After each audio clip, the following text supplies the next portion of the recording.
C'était un mythe, un de ces récits que nous nous racontons depuis l'enfance, un de ces contes dorés que la société, les chansons, les films même, nous ont inoculés comme une vérité absolue. L'amour était un château, solide, éternel, bâti sur la pierre de la fidélité et du serment. Les murs en étaient la confiance, les fenêtres, la transparence des âmes. Nous y habitions, mon mari et moi, croyants, naïfs, que l'architecture en était si parfaite qu'elle défiait les tempêtes. Puis, j'ai ouvert un livre. Et le château, sous mes yeux, s'est mis à trembler, non pas sous les coups de boutoir d'un assaillant visible, mais par une fissure intérieure, une lézarde qui courait soudain le long de chaque mur, une faille qui remettait en cause la solidité de chaque pierre. Ce livre, et tous ceux qui ont suivi, n'étaient pas de simples histoires. C'étaient des charges explosives, placées au cœur même de mon propre édifice. Ils m'ont fait douter. Pas seulement de lui, non. De nous. De moi. De la réalité même de ce que je croyais être mon bonheur. C'est avec Emma Bovary que la première brèche s'est ouverte, béante, comme une plaie dans le tissu lisse de ma certitude. Avant elle, la trahison en littérature me semblait un drame lointain, une affaire de passion exacerbée et de coups de poignard. Flaubert, avec une précision de chirurgien, m'a montré que l'adultère n'était pas qu'un acte charnel. C'était une trahison bien plus profonde, plus insidieuse, une trahison existentielle. Emma ne trompe pas Charles seulement avec Rodolphe ou Léon. Elle le trompe avec ses rêves, avec ses attentes démesurées, avec une soif d'absolu que la médiocrité grise de son quotidien ne peut jamais étancher. Elle trahit la réalité au profit du fantasme. Et en la suivant, page après page, dans sa lente et inexorable descente, c'est mon propre cœur qui s'est mis à battre la chamade. Cette soif, ne l'avais-je jamais, même fugacement, éprouvée ? Ce décalage entre la romance promise et la tendre routine du samedi matin, entre les promesses d'ivresse et la douce chaleur du foyer, ne l'avais-je jamais, au plus profond de moi, ressenti comme une minuscule déception ? Flaubert a fait de l'ennui le véritable poison, le véritable agent de la trahison. L'ennui, ce rongeur silencieux qui creuse des galeries dans les fondations de l'amour, jusqu'à ce que tout s'effondre.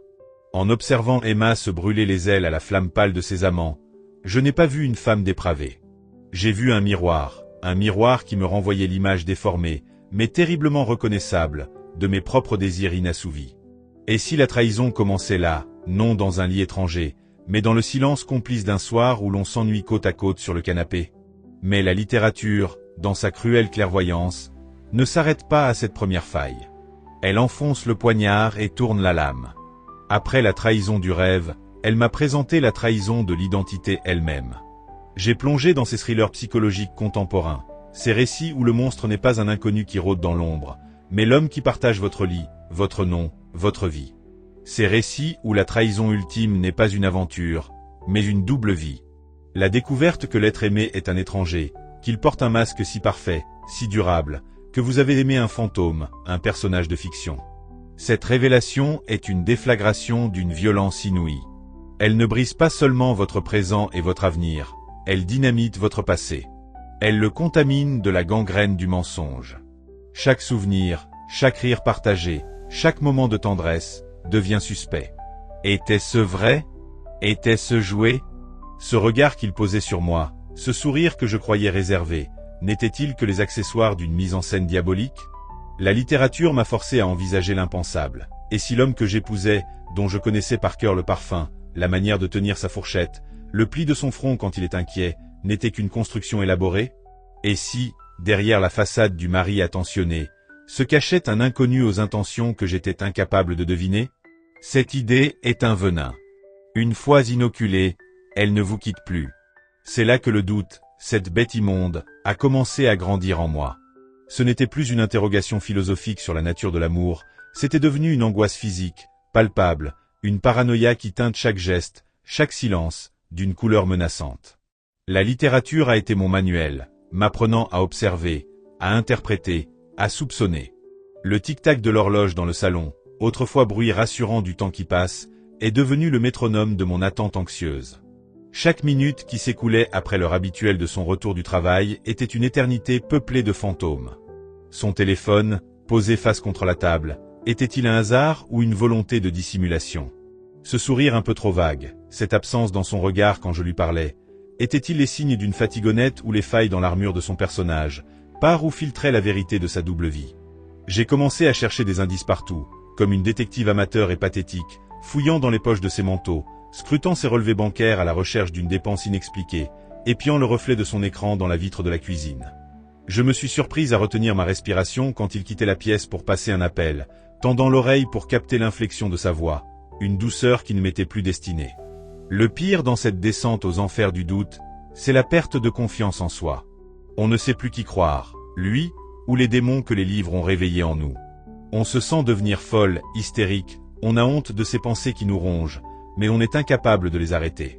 La trahison, avant même d'être un acte, est un état. L'état de suspicion permanent qui transforme votre propre maison en un champ de mine émotionnelle, où le moindre pas peut tout faire exploser. Ces livres, ces récits de vie brûlés par le mensonge et l'infidélité, ont été les miroirs de ma propre chute. Une chute non pas dans l'adultère, mais dans la perte de l'innocence. Ils ont brisé le vernis protecteur qui recouvrait ma réalité conjugale. Ils m'ont appris que la trahison n'est pas un événement ponctuel, un orage qui passe et après lequel on peut reconstruire. C'est un processus, une maladie lente qui commence par un microbe de doute, se nourrit de l'ennui et du fantasme, et s'épanouit dans la terreur de découvrir que l'être que l'on aime est un étranger. Ils m'ont volé la beauté simple de la confiance. Ils ont fait de mon mariage, autrefois havre de paix, un territoire à sonder, à questionner, à craindre. Ils ont allumé une petite lumière d'angoisse au fond de mon regard, une lumière qui, certains soirs, quand il me sourit sans savoir, me fait me demander si je ne suis pas, moi aussi, en train de vivre la préface d'un drame dont j'ai déjà lu, et trop bien compris, la fin tragique. Le doute, une fois installé, ne se contente pas de vous habiter. Il vous remodèle de l'intérieur, il altère votre chimie même, il devient le filtre permanent à travers lequel le monde vous parvient, déformé, menaçant, chargé de sens cachés. Ma propre maison, cet espace que j'avais patiemment construit comme un sanctuaire, tissé de rires et de confidences, s'est métamorphosé en un labyrinthe de signes à interpréter, chaque couloir un piège, chaque porte close un mystère accusateur. Chaque pièce, chaque objet, était désormais porteur d'une double lecture, d'une signification cachée et probablement néfaste. Le salon, avec son canapé où nous nous blottissions le soir pour regarder des séries, était devenu la scène où je guettais, le cœur battant la chamade, la moindre distance physique, un écart de quelques centimètres qui pouvait signifier un océan d'éloignement. L'espace entre nos deux corps, autrefois comblé par une tendre familiarité, était devenu un gouffre que je mesurais des yeux, une cartographie de notre délitement. La cuisine, où nous partagions nos matins pressés, le parfum du café mêlé à celui des toasts, était le théâtre de silence qui me semblait soudain lourd, chargé de tout ce qui n'était pas dit, de toutes les questions que je n'osais poser de peur d'entendre la réponse, ou pire, de peur de confirmer que je devenais folle. Même notre chambre, le cœur présumé inviolable de notre intimité, l'endroit où nos souffles se mêlaient dans l'obscurité, était contaminé, souillé par mon regard inquisiteur. L'oreiller où il posait sa tête chaque nuit, était-ce vraiment le sommeil qui l'absorbait si profondément, ou le poids écrasant d'un secret qui le fuyait, le visage enfoui dans le coton pour m'échapper? Son sommeil même me semblait une trahison, un abandon dans un monde où je ne pouvais le suivre, ou peut-être il rêvait d'une autre. Son téléphone, bien sûr, était devenu l'objet focal de toute mon anxiété, le centre névralgique de toutes mes terreurs. Ce rectangle de verre et de métal, si froid, si lisse, était le gardien muet de toutes les vérités que je redoutais, le coffre-fort numérique qui contenait peut-être la preuve de mon naufrage.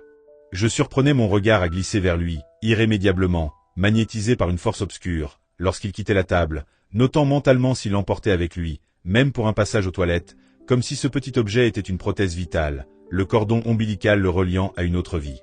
Un geste anodin, me disait la raison, une voix faible et lointaine. Un geste de coupable, hurlait la peur viscérale, amplifiée par tous les récits de mensonges et d'adultère que les romans avaient réveillés en moi. Le son de la messagerie, un simple bip qui autrefois se perdait dans le bruit ambiant, était devenu une détonation dans le silence de la maison, une déflagration qui faisait sursauter tout mon être. Je voyais sa main se précipiter sur l'écran, son pouce effaçant la notification avec une rapidité qui me semblait suspecte, un réflexe de dissimulation trop bien rodé. « Rien, juste une pub », disait-il parfois, sans que je n'ai rien demandé, devançant une interrogation que je croyais pourtant muette. Et cette phrase, jetée comme un caillou dans l'eau calme, créait des ronds à l'infini dans mon esprit, des vagues d'angoisse qui venaient lécher les rivages de ma raison. Pourquoi avait-il ressenti le besoin de se justifier? Préemption de culpabilité? Tactique de manipulation pour me désarmer? Ou simple réaction à mon regard, que je croyais neutre mais qui devait rayonner, malgré moi, d'une interrogation maladive, d'une faim maladive de vérité? Je me suis mise à étudier ses habitudes avec l'application d'une ethnologue observant une tribu inconnue et potentiellement dangereuse. L'heure exacte à laquelle il rentrait, notée en secret sur mon téléphone. Les jours où il disait avoir du sport tard le soir, et le détail de son équipement, trop propre, trop sec, était-il vraiment allé transpirer? La fréquence de ses « after-work » qui semblaient se multiplier comme des champignons vénéneux après la pluie. J'avais ouvert un fichier secret sur mon ordinateur, crypté, un journal du doute où je consignais, avec une froideur qui m'effrayait moi-même, les anomalies. Des preuves de rien, des fragments de vie interprétés au prisme de ma paranoïa naissante. Lundi, rentrée à 19h45 au lieu de 19h15. Odeur de café étrangère, plus corsée, sur son manteau. A-t-il été dans un autre café que d'habitude? Avec qui? Mardi, a regardé son téléphone et a souri, un vrai sourire, franc, puis a effacé l'expression de son visage en me voyant, comme s'il volait un moment de bonheur qui ne m'était pas destiné. Mercredi, s'est endormi dos à moi, une barricade de chair et d'étoffe. A-t-il toujours dormi ainsi? Je ne m'en souviens plus. Je ne me souviens plus de rien de certain. Ces notes laconiques, ces épitaphes de notre confiance, étaient les chapitres d'un nouveau roman, celui que j'écrivais en secret, un thriller domestique dont j'étais à la fois l'enquêtrice obsédée, la victime potentielle et la narratrice hantée, tournant en rond dans le labyrinthe de mes propres constructions mentales. Le pire, au-delà de la peur de le perdre, fut la lente et insidieuse érosion de ma propre identité. Qui étais-je, devenue cette femme qui fouillait dans le linge sale à la recherche de traces de parfums inconnus, de poils blonds ou bruns qui n'étaient pas les miens? Qui était cette ombre qui inspectait les tickets de caisse glissés au fond des poches, cherchant une dépense dans un restaurant inconnu, un achat de fleurs ou de bijoux qui ne m'avait jamais été destiné? Je me méprisais pour cette faiblesse, pour cette déloyauté envers l'homme qui partageait ma vie, pour cette trahison de l'esprit de notre couple. Je me sentais vile, mesquine, indigne de l'amour que je prétendais défendre. Et pourtant, je ne pouvais pas m'arrêter. C'était une spirale infernale, une addiction malsaine.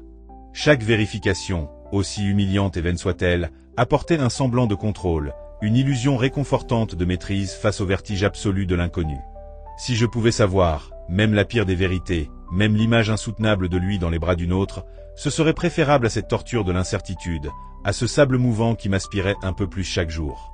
Les livres m'avaient donné le langage de la suspicion, le vocabulaire de la trahison, et maintenant, je le parlais couramment, je le pensais, je le rêvais la nuit dans des cauchemars peuplés de mensonges et d'ombres fuyantes. Puis vint le tournant, le moment de bascule où la fiction et la réalité s'embrassèrent de manière si parfaite, si terriblement claire, que le monde en devint irréel, comme un décor de cinéma. Je lisais La fille du train, ce chef-d'œuvre de la paranoïa où la narratrice, Rachel, épie un couple depuis son wagon, projetant sur eux ses propres désirs brisés et ses terreurs, confondant les faits et les fantasmes jusqu'à la folie. Un après-midi, n'y tenant plus, étouffant entre les quatre murs de notre maison devenue prison, j'ai pris ma voiture et je suis allé me garer près de son bureau, dans une rue parallèle, avec un sentiment de honte et d'excitation malsaine. Je n'avais aucun plan, aucune intention précise. J'étais simplement mu par une pulsion incontrôlable, un besoin physique, animal, de voir, de percer la bulle de sa vie sans moi, d'assister à la pièce de théâtre dont j'étais exclu. J'étais devenu Rachel, l'alcoolique éperdue du roman, assise dans son habitacle, les mains moites sur le volant, le cœur battant à tout rompre. J'étais devenu toutes ces héroïnes déchues que j'avais jugées avec une sévérité distante, et je comprenais maintenant leur naufrage, leur dérive. J'ai vu la porte du bâtiment s'ouvrir, les flots d'employés sortir, anonymes, pressés. Et je l'ai vu, lui. Il était là, sur les marches, riant avec une collègue, une jeune femme brune et vive, gesticulant avec enthousiasme. Un rire franc, détendu, un rire qui venait du ventre, un rire que je ne lui connaissais plus à la maison, où il semblait souvent plus las, plus distant, comme éteint. Ils se sont séparés avec un simple signe de main, un « à deux mains » porté par le vent. Rien de coupable. Aucune étreinte, aucun regard complice prolongé. Rien du tout. Et pourtant, cette scène anodine, ce fragment de vie banale, m'a transpercé le cœur, plus cruellement qu'une révélation d'adultère. Parce qu'elle révélait une vérité bien plus insidieuse et dévastatrice. Il était capable de bonheur, de légèreté, d'une joie authentique, dans un monde dont j'étais absente. La faille, la brèche béante, n'était pas nécessairement en lui, mais dans nous. Dans l'atmosphère que nous respirions, dans l'espace que nous habitions. Et peut-être, surtout, en moi. J'étais devenu le poison qui empoisonnait notre nid.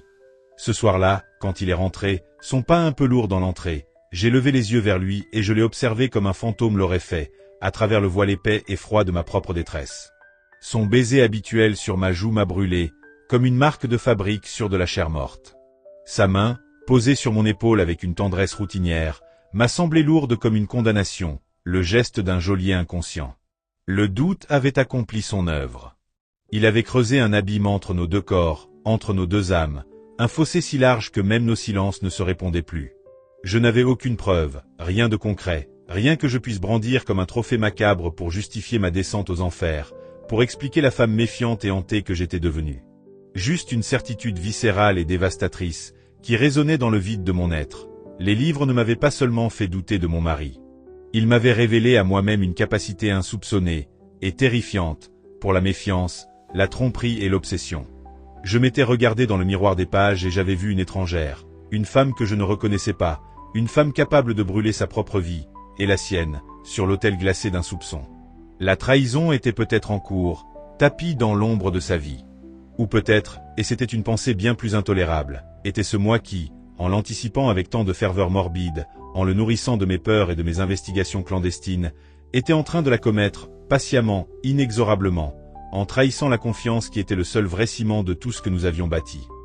La porte qui avait claqué continua de résonner dans le silence, comme si le son s'était solidifié en une paroi de verre entre le monde d'avant et celui d'après.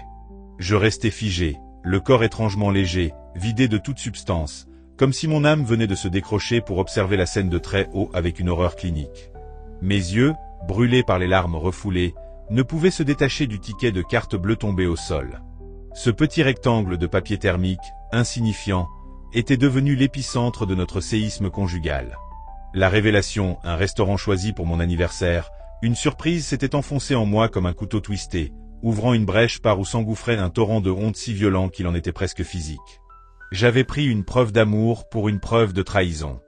J'avais transformé un geste romantique en acte d'accusation.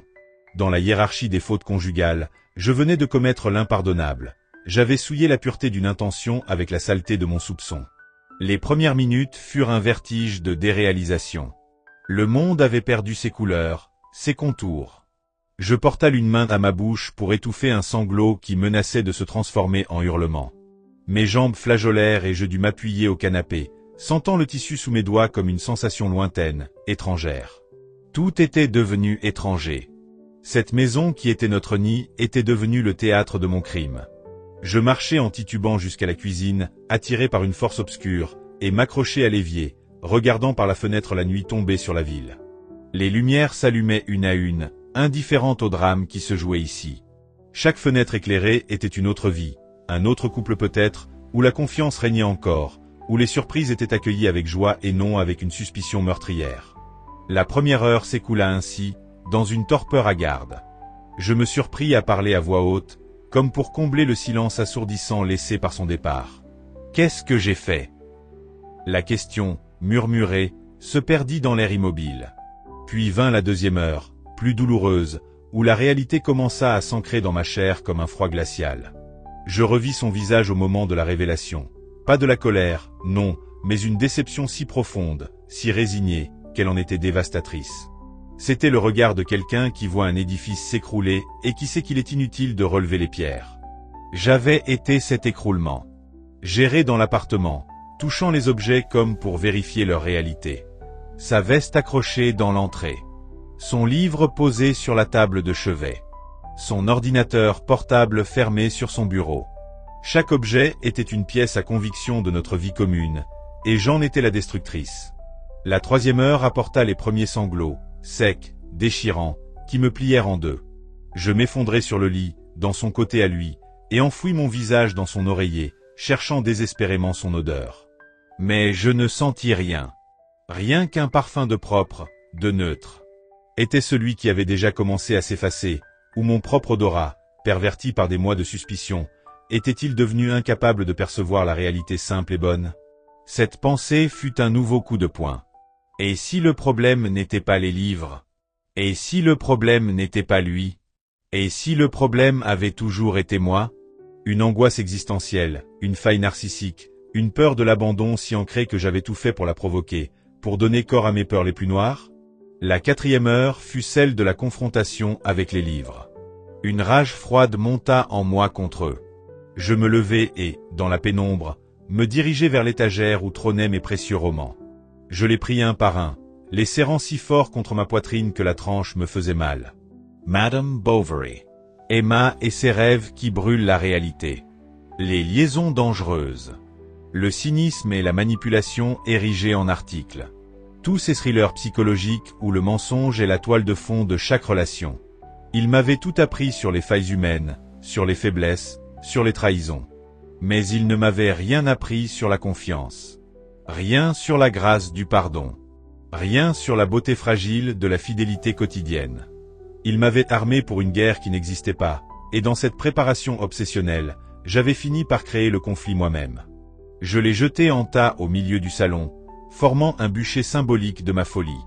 Le bruit mat des couvertures qui s'empilaient était sinistre. Je ne les brûlerais pas, ils n'étaient que des objets, mais les voir ainsi, empilés, désarmés, me procurait une satisfaction amère. Ils avaient été mes idoles, et je les renversais. Pourtant, au fond de moi, une petite voix raisonnable chuchotait que l'accusation était trop facile. Les livres n'étaient que des livres. C'était moi qui avais choisi de leur donner un pouvoir démesuré. J'avais commis l'erreur de l'apprenti sorcier, croyant maîtriser les forces que j'invoquais, pour finir submergé. La 5e heure apporta une lucidité plus froide, plus terrible. Assise par terre, adossée au canapé, je revis mentalement les derniers mois. Mes questions insistantes. Mes silences chargés de sous-entendus. Mes regards furtifs vers son téléphone. La façon dont j'avais noté ses horaires, scruté ses humeurs, interprété ses sourires. J'avais été l'enquêtrice, le juge et le bourreau de mon propre mariage. Et l'accusé, sans le savoir, avait été condamné sans procès. La fatigue m'envahit alors, une fatigue si profonde qu'elle semblait venir du fond des âges. Je fermai les yeux, mais le sommeil ne vint pas. Seulement des images fugaces, des fragments de notre histoire heureuse, que mon esprit torturé présentait comme des preuves supplémentaires de ma culpabilité. L'aube pointa, grise et laiteuse, découvrant le champ de bataille de notre histoire. La 6e heure. Je me levai, les membres raides, et me dirigeai vers la fenêtre. La ville s'éveillait lentement. Une femme promenait son chien. Un homme sortait chercher son journal. La vie continuait, indifférente à mon drame. Cette normalité fut un choc. Le monde n'avait pas cessé de tourner. Ma douleur, si immense soit-elle, n'était qu'une infime particule dans l'univers. Cette pensée, au lieu de m'écraser, m'apporta une étrange forme d'apaisement. J'étais minuscule, mes erreurs étaient minuscules à l'échelle du cosmos. Cela ne les excusait pas, mais cela les relativisait. Je passai la matinée à ranger, méthodiquement, comme si l'ordre extérieur pouvait apaiser le chaos intérieur. La 7e, la 8e heure. Je remis chaque livre dans la bibliothèque, non plus comme des oracles, mais comme ce qu'ils n'auraient jamais dû cesser d'être, des œuvres, des points de vue, des miroirs qui ne reflètent que ce que nous y apportons. En rangeant le dernier, mes doigts rencontrèrent une vieille édition des Hauts de Hurlevent.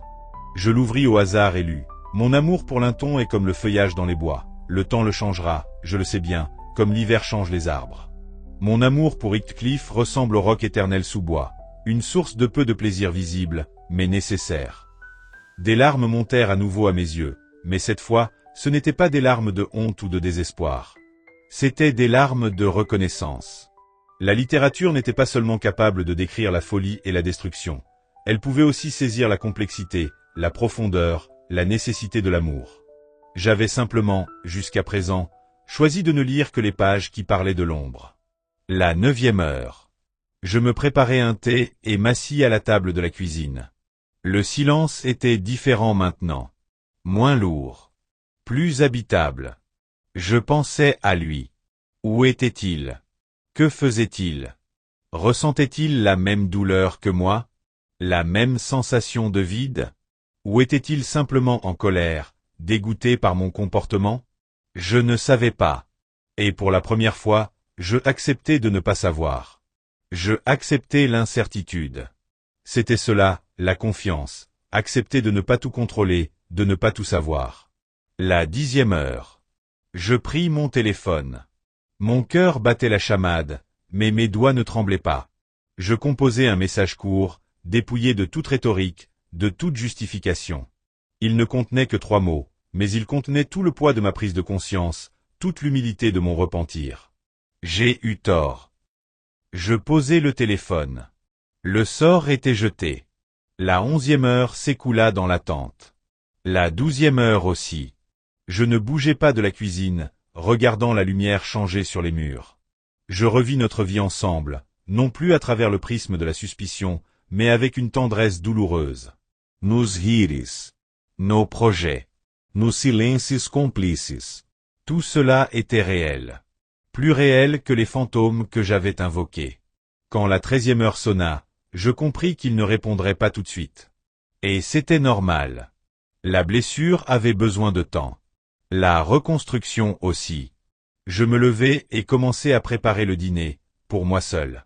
Un acte simple, banal, mais qui me semblait être le premier pas vers une nouvelle forme de normalité. Une normalité où je devrais apprendre à vivre avec mes doutes sans en faire des armes. À aimer sans exiger de preuves. À faire confiance sans garantie. Le chemin serait long. Mais pour la première fois depuis des mois, je le voyais clairement. Les jours qui suivirent la crise furent un apprentissage douloureux du silence et de la solitude. La maison, vidée de sa présence physique, de son parfum familier, du bruit de ses pas dans l'entrée, devenait à la fois un sanctuaire et une prison aux murs invisibles mais bien réels. Chaque matin, je me réveillais avec cette sensation immédiate et brutale d'absence, comme si une partie essentielle de mon être avait été chirurgicalement retirée pendant mon sommeil. Les premiers rayons du soleil traversant les persiennes dessinaient des ombres étranges et mouvantes sur le parquet, et je restais allongé des heures, le corps lourd, incapable de me lever, paralysé par le poids écrasant de ma faute et par cette question qui tournait en boucle dans mon esprit. Comment avais-je pu en arriver là? Comment avais-je pu laisser les fantômes de la fiction envahir et détruire la beauté du réel? Les premiers jours furent les pires. Le 7e jour après son départ, alors que je me traînais dans l'appartement comme une âme en peine, je reçus enfin un message. Juste 3 mots, comme les miens. Je besoin tant. L'espoir fou et la déception amère se mêlèrent en un cocktail émotionnel dévastateur qui me laissa tremblante, adossée au mur du couloir, le téléphone serré contre mon cœur qui battait à tout rompre. Ce n'était pas un rejet définitif, mais ce n'était pas non plus le pardon que j'espérais secrètement. C'était un entre-deux, un purgatoire relationnel où nous étions désormais condamnés à errer, séparés par l'abîme que j'avais creusé de mes propres mains. Je passai le reste de la journée, et les suivantes, à analyser ces 3 mots sous tous les angles possibles, à les disséquer avec la minutie maladive que j'avais auparavant réservée à ses faits et gestes. La ponctuation, ou son absence troublante. Le choix du verbe avoir besoin plutôt que je veux. Était-ce un signe de fragilité de sa part? Une ouverture infime? Ou simplement une manière polie et définitive de repousser l'échéance d'une rupture inévitable? Les semaines s'écoulèrent ainsi, dans une temporalité étrange, à la fois rapide dans leur succession monotone et interminable dans leur vacuité. Je repris mes habitudes professionnelles, mes routines domestiques, mais elles étaient vidées de leur substance, de leur saveur. Travailler devant mon ordinateur, faire les courses au supermarché, préparer des repas que je mangeais seul devant une série, tout cela se faisait mécaniquement, comme si j'étais une automate programmée pour simuler la normalité, pour donner le change à un public invisible. Mes amis, au courant de la situation, me proposaient des sorties, des distractions, des week-ends à la campagne. J'acceptais parfois, par devoir plus que par envie, mais je n'étais jamais vraiment présente. Mon esprit était ailleurs, toujours à guetter la vibration de mon téléphone, à analyser le moindre signe, la plus infime possibilité de communication. 1 mois après la crise, alors que l'automne commençait à dorer les marronniers sous nos fenêtres, je me surpris à recommencer à lire. Pas les romans qui avaient alimenté ma paranoïa, mes anciens complices toxiques, mais des récits différents, choisis avec soin dans des librairies où j'osais à peine avouer ce que je cherchais vraiment. Des histoires de reconstruction, de résilience, de vies brisées qui se recollent tant bien que mal. Chagrin de Joanne Didion, ce chef-d'œuvre sur le deuil et la perte. Le naufrage de Philippe Besson, sur les vestiges de l'amour après la tempête. Ces livres ne me parlaient plus de soupçons, de trahison ou de mensonges, mais de deuil, de vide et de la lente, patiente reconstruction de soi. Le deuil de ce que nous avions été, le deuil de ce que nous aurions pu être, le deuil de l'innocence perdue. Il m'apprenait, page après page, que la douleur n'était pas une ennemie à combattre ou à fuir, mais un paysage intérieur à traverser, à apprivoiser, à habiter même. Je les lisais lentement, religieusement, comme on suit une prescription médicale précise, en cherchant non plus des réponses définitives ou des coupables, mais des compagnons de route, des témoins bienveillants de ma propre dérive. Le 42e jour, alors qu'une pluie fine et persistante martelait les vitres, je pris une décision qui allait tout changer. J'allais écrire. Pas un journal de mes doutes et de mes angoisses comme auparavant, mais une lettre. Une longue, très longue lettre où j'essaierai d'expliquer, sans justification stérile, sans tentative de manipulation, le cheminement tortueux qui m'avait mené à cette nuit terrible. Je sortis une feuille de papier blanc, du vrai papier, pas un écran, et un stylo qui avait appartenu à mon père, et je me mis à écrire. Je passais des heures sur chaque phrase, pesant chaque mot, cherchant la vérité la plus nue possible, la plus humble. Je parlais de mon enfance, de cette peur viscérale de l'abandon qui datait de loin, bien avant lui. Je parlais de mes insécurités anciennes, de cette sensation lancinante de ne pas mériter le bonheur qui m'avait toujours habité, comme une mélodie sourde en fond de ma vie. Je parlais des livres, non comme des excuses, mais comme des révélateurs, des catalyseurs de failles préexistantes. Je confessais ma honte, ma colère contre moi-même, mon dégoût pour la femme méfiante et hantée que j'étais devenue, mais aussi l'amour qui persistait, transformé, mutilé, mais vivant, obstinément vivant. L'écriture de cette lettre, qui s'étala sur plusieurs jours, fut une forme de catharsis violente et libératrice. En mettant des mots sur mon chaos intérieur, je lui donnais des limites, je l'empêchais de dévorer tout l'espace, de tout anéantir. Les larmes tombaient parfois sur le papier, brouillant l'encre, et je devais recommencer la page. Mais j'écrivais, inlassablement, comme une naufragée jetant une bouteille à la mer. Je ne l'envoyais pas tout de suite. Je la laissais reposer une semaine entière sur mon bureau, la relisant chaque jour, y apportant des corrections, des précisions, des ajouts. C'était important qu'elle soit parfaite, non pas dans sa forme littéraire, mais dans sa sincérité absolue, dans son courage à dire l'indicible. Le 55e jour, par un matin ensoleillé d'octobre, je mis la lettre dans une enveloppe beige, sans parfum, sans fioriture. Je n'utilisais pas l'email, trop froid, trop instantané, mais le courrier postal, avec un vrai timbre, une vraie boîte aux lettres. Il y avait quelque chose dans la matérialité de la lettre, dans ce geste ancien, patient, qui me semblait plus respectueux, plus authentique, plus en phase avec la gravité de la situation. L'attente qui suivit fut différente des précédentes. Moins anxieuse, plus résignée, presque apaisée. J'avais fait ce que je pouvais, ce que ma conscience me dictait de faire. J'avais exposé mon âme nue. La balle était désormais dans son camp. Le destin de notre histoire ne m'appartenait plus. Pendant ce temps, je recommençais à vivre, vraiment, pas à pas. Sur les conseils d'une amie, je me suis inscrite à un cours de poterie, une activité concrète, manuelle, qui demandait de la concentration, du contact sensuel avec la matière, et qui m'empêchait de trop penser, de trop ruminer. Les premières créations étaient informes, ratées, se désagrégeant sous mes doigts maladroits, mais peu importait. C'était le processus qui comptait, la métaphore vivante. Transformer la terre glaise, lui donner une forme. Accepter qu'elle puisse s'effondrer sur le tour et recommencer, encore et encore, avec patience et bienveillance. Il y avait là une leçon de vie qui ne m'échappait pas, une parabole sur la reconstruction après l'effondrement. Les saisons changèrent, imperturbables. L'été indien laissa place à un automne pluvieux puis à un hiver rigoureux. Les arbres du parc perdaient leurs feuilles, offrant leurs branches nues au ciel gris, et je regardais ce dépouillement avec une certaine empathie, une reconnaissance nouvelle. Le printemps suivant notre week-end à la campagne, nous avons fait un geste qui nous a paru aussi symbolique que nécessaire. Nous avons acheté ensemble une nouvelle bibliothèque.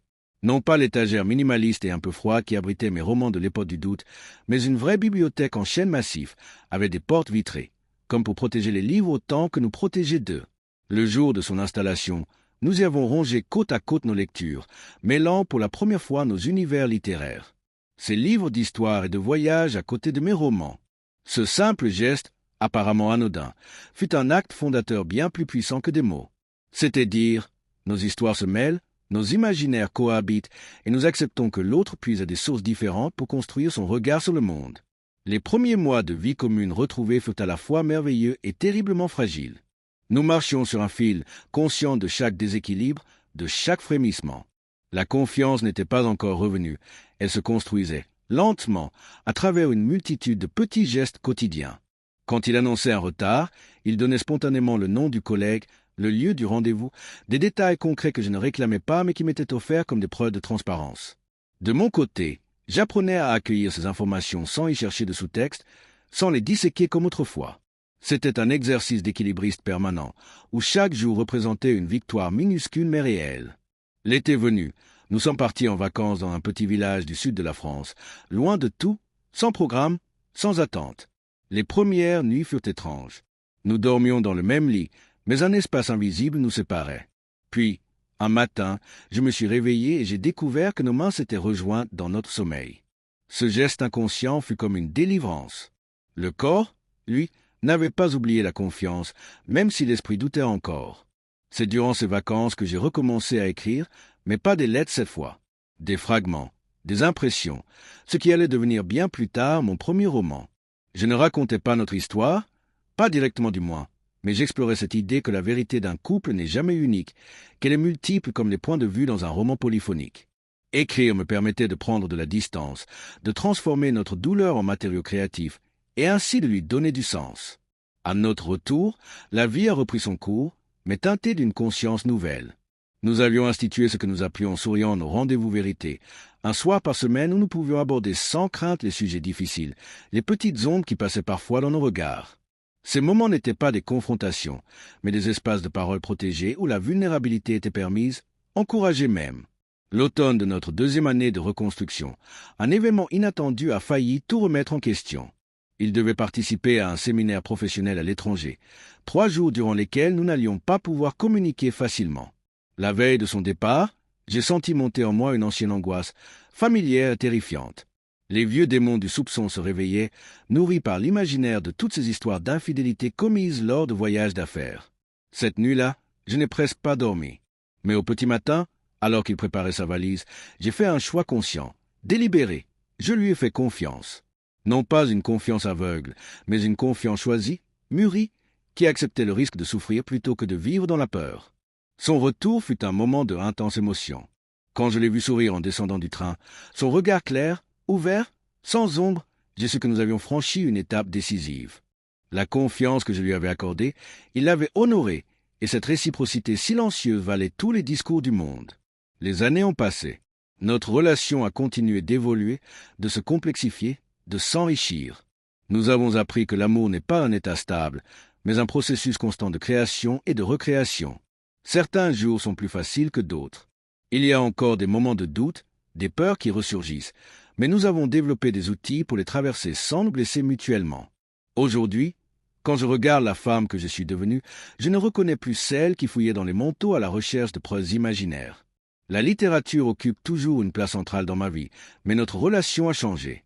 Je n'attends plus des livres qui me révèlent des vérités cachées sur mon couple ou sur la nature humaine.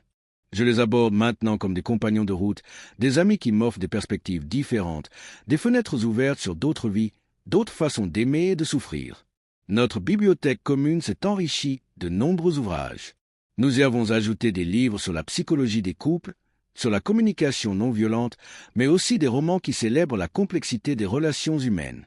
Parfois, le soir, nous lisons à voix haute des passages qui nous touchent particulièrement, et ces moments de partage littéraire sont devenus une nouvelle forme d'intimité, bien plus riche que celle que nous avions connue avant la crise. Récemment, j'ai terminé l'écriture de mon roman. Le jour où j'ai imprimé le manuscrit final, il m'a offert un cadeau, un carnet ancien, relié en cuir, avec une dédicace, pour tous les livres que tu as encore à écrire, et pour celui que nous continuons d'écrire ensemble, jour après jour.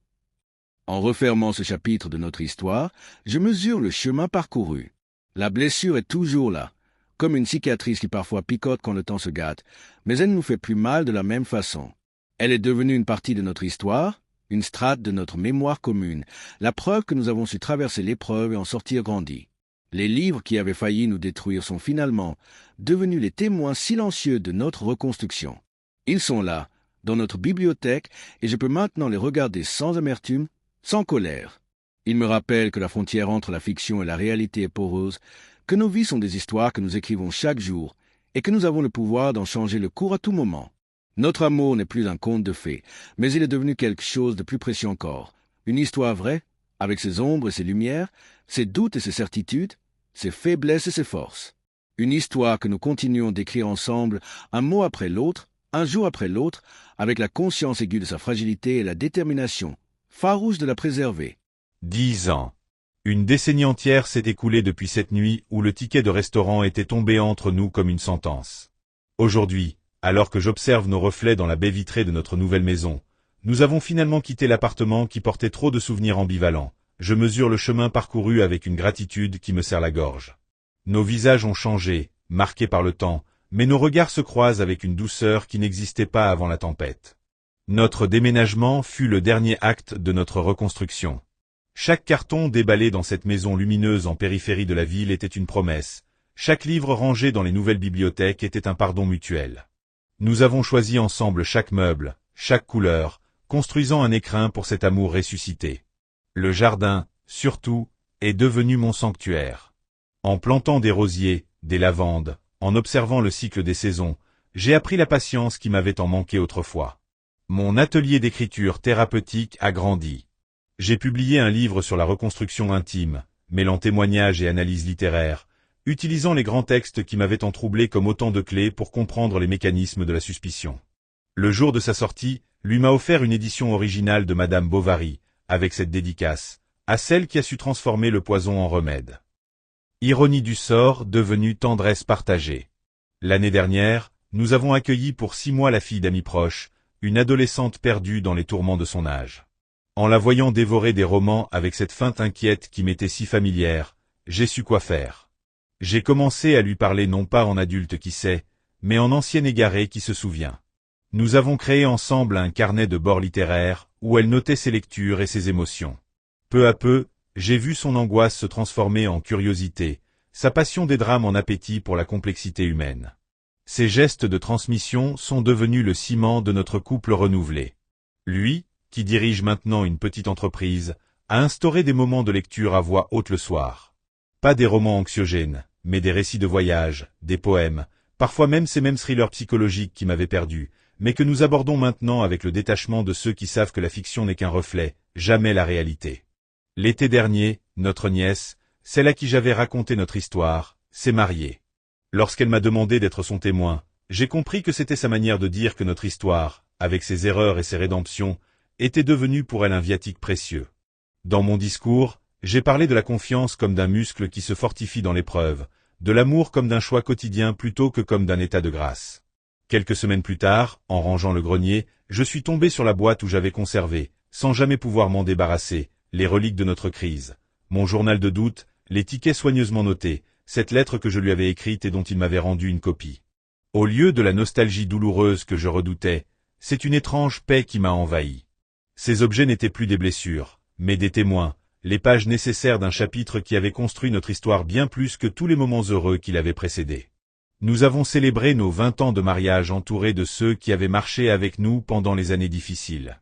À minuit, alors que les rires et la musique emplissaient notre jardin, il m'a entraîné à l'écart et m'a offert un petit paquet. À l'intérieur, un carnet vierge, relié en cuir, avec une clé. Pour la suite, a-t-il murmuré. Pour tous les livres que nous avons encore à écrire ensemble.